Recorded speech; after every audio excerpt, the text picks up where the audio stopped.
My name's Dave DeBow, founder of MoneyPartnerFormula.com, and this show is built for everyday real estate investors who are actively doing deals and looking to scale using other people's money. So if you're an active real estate investor and you want to get featured on this show to talk about your own real estate and capital raising experiences, then just go to daveinterviewyou.com. Now let's get rolling with this episode, and remember to subscribe for daily interview content. All right, guys, welcome to Property Profits Podcast. I'm your co-host, Bryce Kaminsky, filling in for Dave DeBow. And today on the show, we've got a fairly straightforward story that a lot of people can resonate with. Got the radio show, the radio ad comes on and says, learn about real estate, and you end up in the 2-hour thing, and then you end up in the 3-day thing, and then you end up with the $20,000 thing. But it really does light the fire, and if you stick with it, you can have a very successful career. And today on the show, I've got Alex Kirke. Kirk. My brother's name is Kirk, and the E kind of threw me for a loop. But how you doing tonight? Oh, I'm doing great. How's your day going so far? Pretty good. I can't complain. We had some clients raise a couple $100,000 on a webinar yesterday. So, it's always good to let's go. Yeah, man. Raising other people's money. That's really the best way to scale the business. So tell us a little bit more about that journey, because a lot of people, first of all, they don't really run the seminars through town anymore. You kind of go on a webinar or something like that. But I think it's a shame, because it is fun, it is educational, but there's a cost. So how did you get into it? What did you do with it? And where did it eventually lead you? Yeah. Well, we started in real estate. I grew up reading the Rich Dad, Poor Dad books and learning that I need to get into real estate at some point. Mm-hmm. And my dad and I, shortly after I got out of college, were talking about just buying a foreclosure house and work on it in our free time and fix it up and rent it out. And then, as you said, we heard one of those radio ads, went to a 2-hour seminar, a weekend seminar, and ended up buying this course that really got us started in it. Taught us all the basics, everything that we need to know, and we kind of hit the ground running. We did flips. We did probably 5 or 10 flips over the course of a year and a half, 2 years, and picked up a couple rentals along the way, and really decided that we like the rentals a lot better. It's a lot more consistent income and less work than doing the flips. And since each of us were doing it part-time, it made a lot more sense to just focus more on the rentals. Yeah. Well, the flipping tends to be like a treadmill, as soon as you turn it off or stop your feet, it'll throw you off or it's done. So, yeah, definitely people who are less full-time will navigate more towards those rentals. So once you started establishing yourself in the rentals, then where did you go from there? Well, my dad was my partner. He's always been a very handy person. So he was doing all the maintenance on our rentals and handling with any troubleshooting on our larger renovations. If our contractors couldn't figure it out, then he would go in and get his hands dirty and figure it out for them and show them how it's done. I found that I was really good at and really enjoyed doing the paperwork and working with our tenants and working with the banks. So I do all of our back end work and all of our tenant interactions. And as we continued to grow, we realized that we had a missing piece to our team. So we had a GC that we'd worked with several times to do some of our projects, and we really resonated with him. He had similar values and similar goals in life. And we brought him on as a full partner. So now we're a 3-person team. And it allows us to really streamline things from acquisition to having the property rented out and cash flowing. So where do you guys primarily focus? I guess, first of all, you're zooming in from... We're in Columbus, Ohio. And that's your primary focus. You're not in any other market than that, just not to minimize what you're doing. It's awesome. But some people in the States, they're in satellite markets and stuff like that. Are you mostly focused in Columbus then? Yeah, we're focused in Columbus. I do all the property management for our units, and I run a property management company to help other investors in the Columbus, Ohio area manage their units. So everything we have is in and around Columbus. Nice. So you definitely have your finger on the pulse. A lot of people aren't super interested in running a property management company. You got to be a particular type of like taskmaster, and your paperwork's got to be tight and contracts have to be tight. How did you end up in that particular chair? Well, when we bought our first rental property that was a dedicated rental was a 4-unit property. We talked to the speaker at one of the events and asked if he knew of any good deals, and he's like, my wife's actually selling a 4-unit property. Let's talk to her and see if you want it. Hmm. And we bought that one, and I was like, well, maybe I should hire a property manager. I don't know if I want to do this myself because I hear all the horror stories of terrible things happening to property Hmm. owners. And but I was like, but I can't justify the costs because we only have the one. I'll just give it a shot. And I found out that I really enjoy doing it. And I've always liked doing paperwork. Like in school, I always had the binders with everything meticulously organized. So I knew exactly where everything was for all my classes. And that sort of organization really carried over to property management. I've got a binder for each of my properties with all the paperwork in it, both physically and a digital version on Google Drive. So Yeah, we you have got to access be to everything. organized. You definitely got to be organized for that. So, how many properties do you guys have today? And then on the other side of it, how many properties are you managing for other people? We have 30 of our own properties that we picked up over the past 5 years. We're averaging about 6 per year pretty consistently. Um, and we've got about 10 or 15 others that we manage for other people, and we're actively bringing on clients. We just recently started bringing on outside clients after managing our own for several years. Hmm.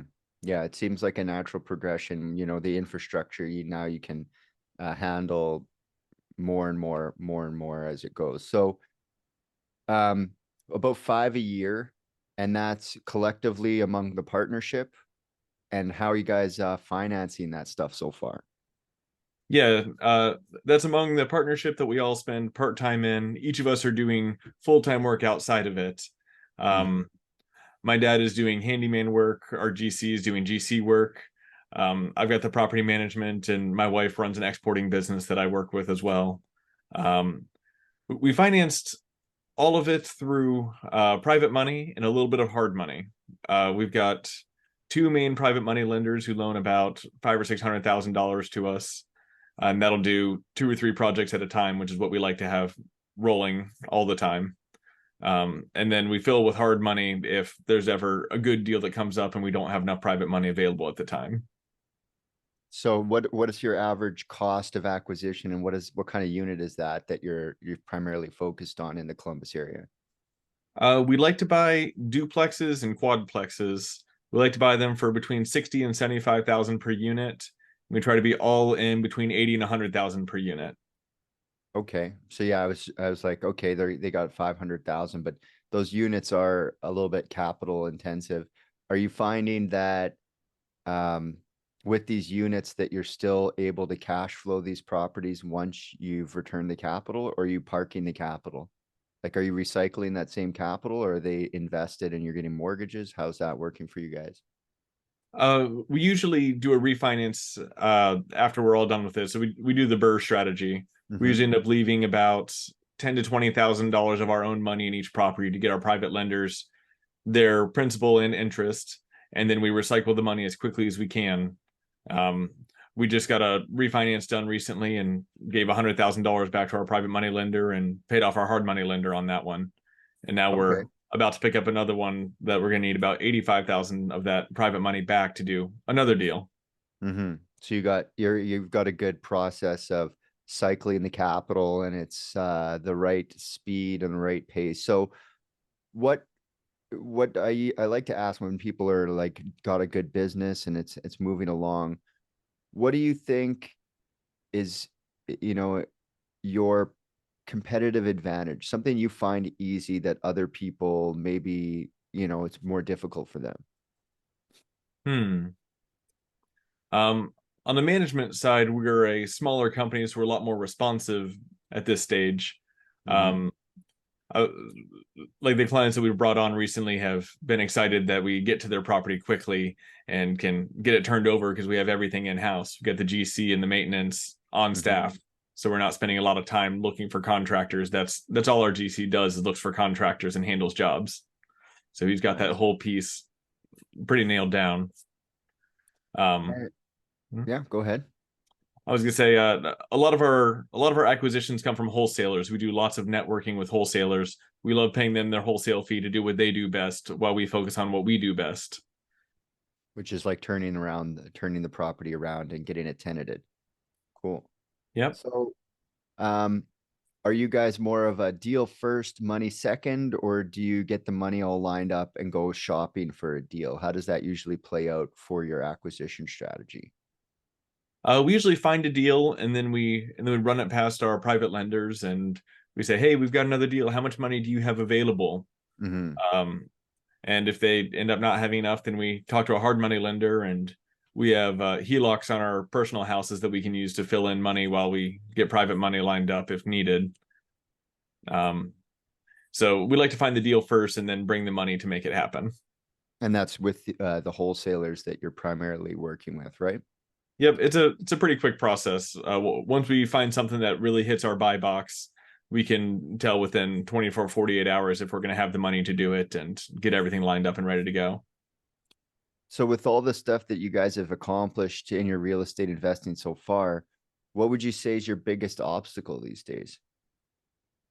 The biggest obstacle is probably the real estate environment right now. That those higher interest rates are making it uh, it's making it so we have to find better deals to make sure the numbers are still going to work.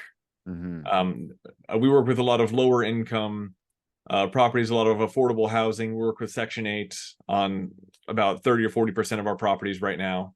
Mm-hmm. So we need to make sure that the deal, after all the costs and everything, is still going to cash flow with the Section 8 numbers or with the affordable housing numbers. Now, is that a focus for your business? Is the affordable housing in the Section 8, or does that just happen to be where your price point lands? Like, was that an active thought, or was that just what kind of emerged? Yeah, it was an active thought. Is one of the big reasons that all three of us are in this business is because we want to make an impact on the world, and we want to help people while making money. We want to do good while doing well. Mm-hmm. So we So, focus on those affordable housing and trying to bring up those. We focus almost exclusively in Class C neighborhoods, or maybe a B minus is about the highest we go. We don't really go into the B plus, and A neighborhoods. They don't work in our price point, and it's not what we're trying to do. yeah, and with the interest rates in the direction they're going, like the cash flow is probably not there either. So, Yeah. um, do you find that while you're because there's how do I say this? The question is affordable housing and helping people out is sometimes not reciprocated in gratitude, in that those tenants aren't necessarily appreciative in some cases of what you guys are out there doing. How do you navigate those challenges? Difficult tenants, difficult tenancies, um, and just like the business of affordable housing. Yeah. Well, like I said, we work with Section 8 a lot, which at least helps with the rent coming in. Mm-hmm. Generally, 80 to 100% of the rent is guaranteed every month, and then the tenant is just responsible for a smaller portion of that. So that certainly helps a lot. And if they are having problems maintaining the property and being respectful and doing what they need to do, then we can always say, well, we're going to talk to the housing authority about this, and you may end up losing your voucher, and that's a long process to get that renewed if they ever Mm-hmm. lose it. Yeah. So that helps with those residents, and just generally speaking, we try to maintain good housing for these for all of our residents. We try to improve the properties. Whenever we first turn a property, it costs us probably $5,000 or $10,000 to do all of our updates to it to make it. We try to make them really bulletproof and make it so they can wear and tear much much better, and they last much longer after we've turned it once. And uh, Mm-hmm. all of our residents love that we're pretty responsive to them. They all get a direct line to me for any sort of grievances they have. They can leave me a message when it's not business hours, and our maintenance gets out there usually within 24 to 48 hours for almost anything. Perfect. So yeah, definitely that voucher process.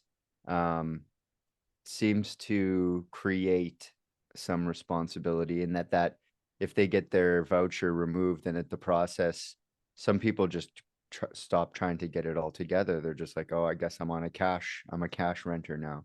So definitely that does help to kind of keep the relationship in balance.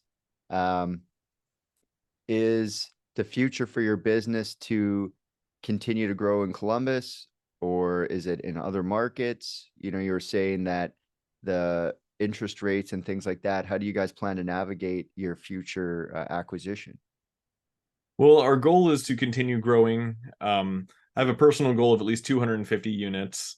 So we still got a long way of growth before that'll happen. Mm-hmm.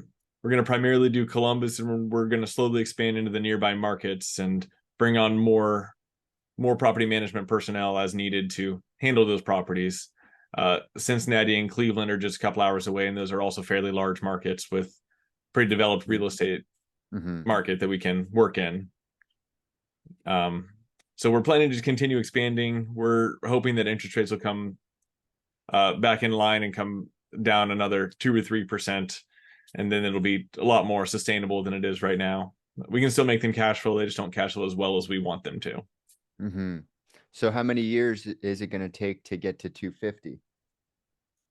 Well, if we keep up our current speed, it's going to be about 30 years. I'm hoping we can go quite a bit faster. We need to raise a little bit more private money to be able to do that, to keep turning and burning it as we go. And we like to get into larger apartment complexes. Like I said, we like 2 and 4 units right now. If we could find a solid 20 or 30 unit, then that would really speed things up. And we have all the resources we need to take that down. But the Columbus, Ohio market is pretty hard to find those larger buildings at a reasonable rate. Yeah, there's a lot of that's a market that people are definitely what's the word? They're definitely focused on it. There's people who, you know, once the word gets out, hey, there's good deals in Columbus, and then all of a sudden, you know, the internet passes that along. So for people to invest that kind of capital with you, you know, they need to know you, like you, and trust you. What are you guys doing for each of those categories to kind of grow your business? Well, as far as getting people to know, like, and trust us, we are continue to expand the property management business and provide good services to our clients. We network at all of the local meetup groups, and we're trying to be involved in the online community and spread education on real estate, on finance, and everything in between. And we're just trying to meet as many people as we can, provide as much value as we can to everyone. Awesome. Awesome. Now, if people want to find out more about you guys and the company, and they want to connect with you, what should they do? Well, they can reach out to me. My email address is alex@mfpropertygroup.com, or they can visit our website is mfprentals.managebuilding.com. And it's got information on there about working with us as a management client, and it's got all of our contact info on there if you want to talk to us about investing with us, or if you just have questions about anything. We're happy to answer anything. Awesome. Awesome. Well, time flies while you're having fun, and I really appreciate you letting us in on your business and how things are going. And I think you're going to get there. 30 years or 15 years or 10 years or 5 years. I mean, it's about having the vision, and I think you guys are going to pull it off. So I really appreciate you coming on the show. Yeah, I appreciate you taking the time, Bryce. No problem. And then until next time, guys, we'll catch you on the next episode.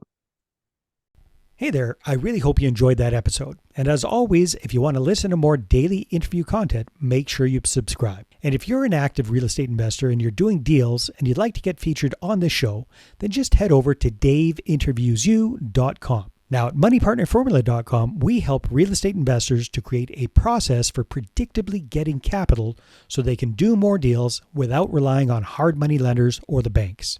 We do this by building them a private capital marketing system. Now, if you want help turning yourself into a big money capital attraction machine, then book a call with our team to see how we can help. Just visit moneypartnerformula.com to find out more. All right, take care, and we'll see you on the next interview.